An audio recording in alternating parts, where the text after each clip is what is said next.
Kata radikal ini sebetulnya baru datang akhir-akhir ini saja nih. Kalau tidak salah mulainya sesudah ada kejadian dengan Pak Ahok itu.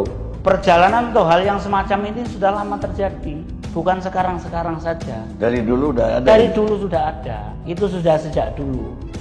Perkataan radikal, intoleran itu menjadi lebih sering disebut-sebut. Lebih masif lah. Ya, lebih masif. Itu sudah sejak dulu. Itu yang ruwet di Indonesia ini yang saya saksikan, saya ikuti selama 19 tahun itu. Sebenarnya yang membuat ruwet itu yang setengah radikal ini. Bukan radikal, kalau radikal jelas jadi Kemudian ada 212 sehingga perkataan radikal, intoleran itu menjadi lebih sering disebut-sebut. Yang kalau kami memetakan bahwa mereka ini setengah radikal, belum radikal. Nah, ini yang perlu kita antisipasi juga. Itu lebih tujuan politik kali. Nah, iya, maksudnya setengah radikal itu tujuannya politik.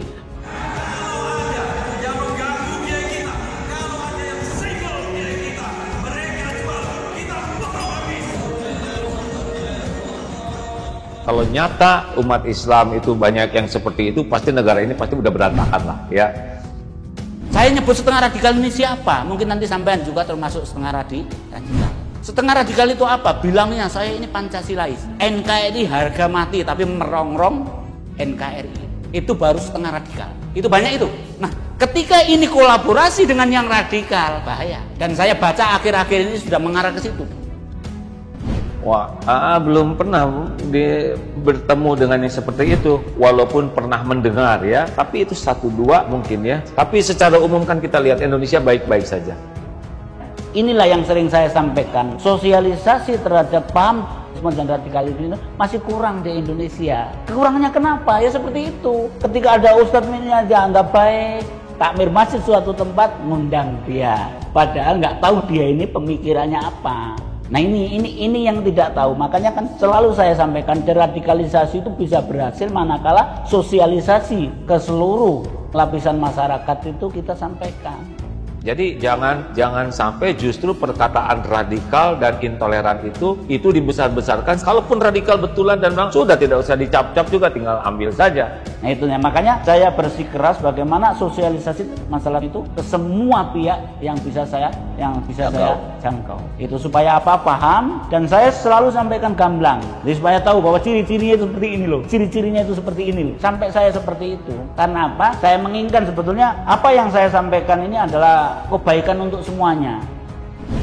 Pendakwa Islam Ustadz Abdul Hakim Nastiar yang akrab disapa dengan panggilan A. Hakim menyampaikan pendapatnya tentang kata radikal. Menurutnya kata radikal itu baru muncul semenjak terjadinya kasus penistaan agama yang dilakukan oleh Basuki Cahayapurnama alias Ahok yang waktu itu menjabat sebagai Gubernur DKI Jakarta. Diketahui semenjak pernyataan Ahok yang dinilai menistakan agama Islam, banyak kritikan keras dari berbagai pihak kepadanya termasuk tokoh-tokoh agama. Hakim menyampaikan pendapat menurutnya kata radikal tidak pernah ia dengar selama pengalamannya di dunia dakwah. Lalu kata radikal muncul setelah terjadinya kasus penistaan agama oleh Ahok.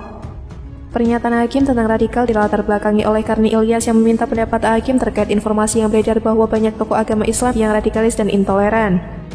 Hakim mengatakan istilah radikal ini baru populer beberapa tahun belakangan. Dulu kata dia istilah radikal serta intoleran nyaris tidak terdengar karena jarang dipakai untuk menstempelkan orang atau kelompok tertentu. Dakwah sudah lama banget ya, kenal juga dengan banyak pihak. Kata radikal ini sebelumnya baru datang akhir-akhir ini saja nih, ujar Hakim dalam video yang diunggah di channel YouTube Karni Ilyas Club pada Rabu 16 Februari 2022 dengan judul pendapat Hakim terhadap kasus HRS dan Habib Bahar. Dakwah sudah sangat lama ya, kenal juga dengan banyak pihak. Kata radikal ini sebetulnya baru datang akhir-akhir ini saja nih. Kalau tidak salah mulainya sesudah ada kejadian dengan Pak Ahok itu. Hakim lantas menyebutkan bahwa istilah radikal dan intoleran mulai marak digunakan pasca kasus penistaan agama yang menyeret nama Basuki Cahayapurnama alias Ahok. Kata radikal lanjutnya mulai populer digunakan masyarakat saat gerakan 212 ini muncul menyeret Ahok dalam kasus penistaan agama. Kalau nggak salah mulainya sesudah ada kejadian dengan Pak Ahok, kemudian ada 212 sehingga entah bagaimana perkataan radikal dan intoleran itu lebih sering disebut-sebut, pungkasnya. Kalau tidak salah mulainya sesudah ada kejadian dengan Pak Ahok itu. Kemudian ada 212 sehingga entah bagaimana perkataan radikal, intoleran itu menjadi lebih sering disebut-sebut. Lebih masif lah. Ya, lebih masif. Sebetulnya kelompok intoleransi itu bukan teroris. Kelompok intoleransi ini adalah kelompok yang setengah radikal. Kami teroris nggak intoleransi.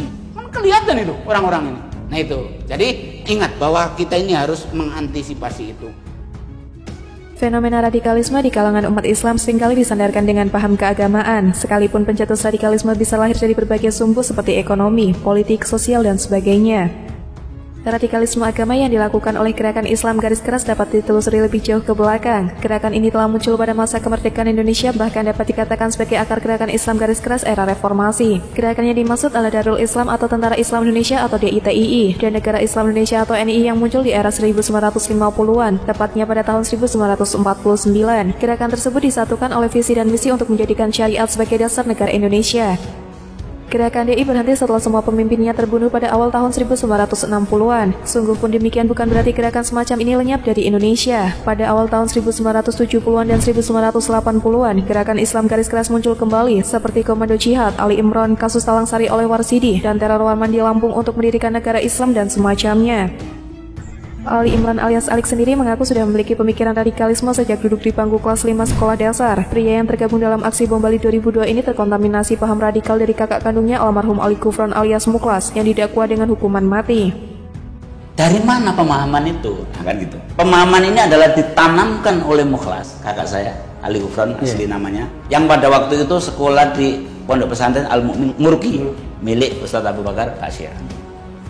Saya punya pemikiran radikalisme sejak 5 SD. Saya dapatkan dari kakak saya Muklas almarhum. Begitu pulang dari pesantren saya kelas 5 SD sudah diajari bahwa NKRI berdasarkan Pancasila dan Undang-Undang Dasar 1945 itu adalah tidak benar. Kisah Alik dalam diskusi bertajuk Radikalisasi Kewaspadaan Nasional dan Peran Serta Pemerintah di Kompleks STIK PT IKA Kebayoran Baru, Jakarta Selatan, Selasa 11 Oktober 2016. Jadi kalimat tauhid, Soeharto tauhid, Pancasila tauhid itu sudah saya dengar sejak kelas 3 SD. Menurutnya, kala itu rakyat Indonesia yang menjadikan Pancasila sebagai dasar negara dan Undang-Undang 1945 sebagai sumber hukum tertinggi di tanah air dianggap kafir. Pasalnya, terang Ali Imran kala itu dia diajarkan oleh kakaknya agar menegakkan syariat Islam seutuhnya di NKRI. Itu kafir, yang duduk di pemerintahan dan muslim statusnya togut. Yang non-muslim statusnya kafir. Itu sejak kelas 5 SD, makanya saya sampai bentrok dengan bapak saya. Bapak saya almarhum itu dulu memasang burung Garuda. Ada presiden dan wakil presiden, saya turunkan itu waktu saya kelas 5 SD. Kisahnya. Ke belakang saya kelas 4 SD itu sudah radikal. Pada waktu itu saya ribut sama ayah almarhum gara-gara saya menurunkan lambang Garuda Pancasila dan foto presiden dan wakilnya. Itu kelas 4 SD saya sudah radikal. Oleh karena itu, peran dia yang paling penting dalam penanggulangan dan pencegahan radikalisme. Semua pihak harus mengerti apa latar belakang seseorang atau kelompok menjadi pelaku radikalisme. Saat ini Ali Imran sendiri sudah bertaubat.